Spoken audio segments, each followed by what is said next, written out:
大家好，欢迎来到小蔬果的生活园艺小课堂。非常开心又能和大家相聚，在这个充满生机与创意的时刻。在如今的现代生活中，越来越多的家庭都对种植盆栽充满了热情。一盆盆生机勃勃的花卉，不仅为家居环境增添了一抹亮丽的色彩，更带来了清新的气息和盎然的绿意。然而，养花的过程并非总是一帆风顺，常常会遇到一些令人头疼的问题，比如花卉会出现黄叶、枯萎，甚至烂根的现象，这让许多养花爱好者感到十分苦恼和无奈。其实，养花是一门需要掌握技巧的学问，只要运用正确的养护方法，满足植株的生长需求，无论多么难养的花卉都能茁壮成长，枝繁叶茂，甚至轻松常爆盆。今天我就为大家分享几种超级实用的养花小技巧，这些技巧都非常简单，只需要利用生活中一些常见的物品，添加到花盆中，就能让花卉焕发出勃勃生机。接下来就让我们一起来看看这些神奇的养花方法吧。1. 淘米水，天然的花卉肥料。大米是许多家庭餐桌上的主食，尤其是在南方，人们几乎每天都要食用米饭。而在煮米饭时，淘米这一环节产生的淘米水，其实是一种非常优质的养花肥料。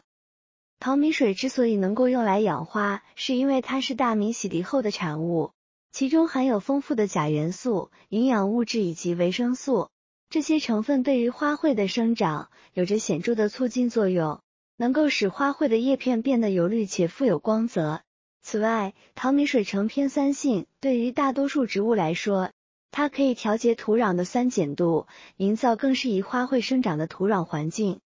需要注意的是，像第一遍淘洗下来的水，颜色较白且浓度较高，是最适合用来养花的。平时淘米时，可以用一个敞开的容器将淘米水收集起来，让其进行发酵。经过大约15天左右的发酵时间，淘米水就会变成优质的有机肥料。发酵好的淘米水不会烧根，能够被花草快速吸收，此时直接用来浇花就可以了。淘米水浇花的原理是，淘米水里面含有非常丰富的营养成分，经过发酵后可以分解出氮、磷、钾以及一些微生物养分，这些正是花卉生长所需的养分，而且淘米水略显酸性，适合喜欢酸性土壤的植物。不过，千万不要直接把淘洗后的淘米水浇到盆土里面去，因为直接浇的话，它会在盆土里面发酵，不仅会发酸发臭，还会招虫子，更严重的是会导致根系出现烂根的情况。这是因为发酵必然会发热，发热就会烧根，而且如果长时间浇灌未发酵的淘米水，还容易导致盆土出现板结的情况。所以说，淘米水是好东西，但一定要用对方法。一般来说，应根据花卉的习性来决定浇的频率，3-5天浇一次或者1星期浇一次即可，不要天天浇，这样既能为花卉补充养分，又能补充水分，满足花卉的生长需求。2. 水果果皮，花草的优质养分来源。在日常生活中，像苹果、橘子、橙子等水果削下来的果皮，都可以收集起来用于养花。这些果皮中含有大量的糖分物质，经过发酵后，会成为花草生长所需的优质养分。同时，像是橘皮等果皮不仅含有丰富的糖分，还含有大量的芳香精油。在发酵过程中，橘皮不会产生令人不悦的异味，反而会散发出一种淡淡的清香。将发酵后的果皮水浇花，既能为花卉提供养分，又能改善土壤环境，使花卉生长得更加健康。我们可以将收集到的果皮切碎，放入一个密封的容器中，加入适量的水，然后密封起来进行发酵。发酵一段时间后，就可以将发酵好的果皮水稀释后用来浇花了。3. 大蒜皮，天然的植物保护剂。大蒜是我们日常生活中常用的调味品，在使用大蒜之前，我们通常会将大蒜皮剥掉。然而很多人不知道的是，大蒜皮其实有着诸多妙用，尤其是在养花方面。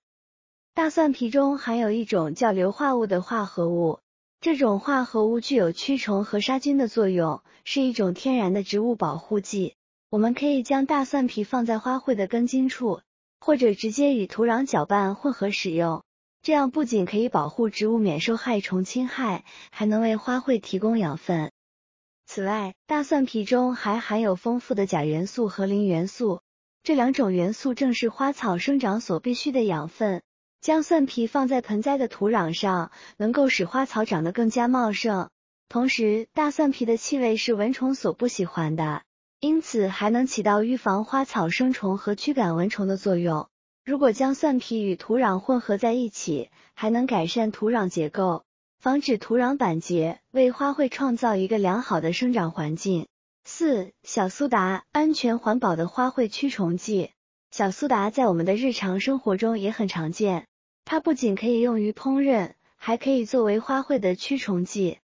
我们可以取1勺小苏打，溶解在500毫升的清水中，充分搅拌，使小苏打完全溶解，然后将溶液倒入喷壶中，直接喷洒在花卉的叶面、根茎等部位，这样就能达到驱虫的效果。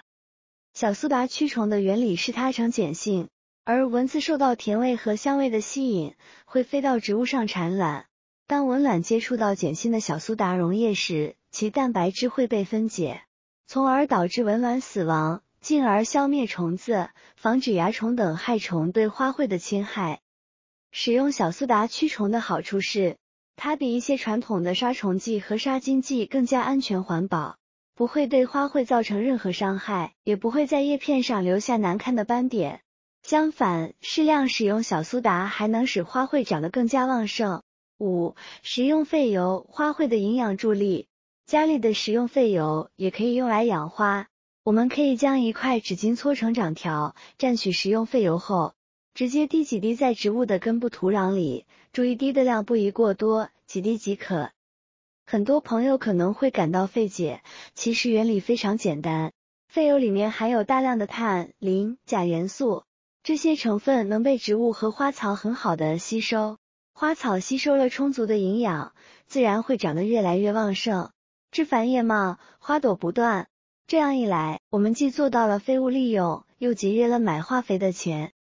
很多朋友都有这样的经验，给花草施肥效果可能都没有用废油好。如果您也有类似的情况，不妨用家里的食用废油来试一试。除了花花草草，像家里种植的一些小芽苗，正在发芽的一些花草的土壤里面，我们也可以滴上一点点的油，油的量不需要太多，2至3滴就可以。短短的几天时间，你就可以看到我们的芽苗长得又粗又壮。养花不仅可以调节心情，为生活增添趣味，还能在室内进行光合作用，增加氧气含量。种满自己喜爱的花草，每天清晨醒来就能闻到花香，看到绿意，生活也会变得更加惬意。希望这些养花小技巧能对大家有所帮助，让家里的盆栽都能茁壮成长。好啦，今天的视频内容就分享到这里了，希望这些方法能够帮助到热爱养花的朋友们。如果您觉得这些技巧实用，别忘了点赞、转发和分享哦，让更多的朋友也能了解到这些知识，一起享受养花的乐趣。或许您有更多更实用的小技巧，欢迎在评论区留言分享，我们可以一起交流探讨，共同发现更多养花的奥秘。点击我的视频头像，还可以观看更多的生活技巧。我每天都会分享不同的精彩视频，希望能为您的生活带来更多的便利和乐趣。别忘了关注我哟，这样您就不会错过任何精彩内容了。感谢您的支持，我们下期再见了。祝愿大家都能拥有一个充满花香和绿意的美好家园。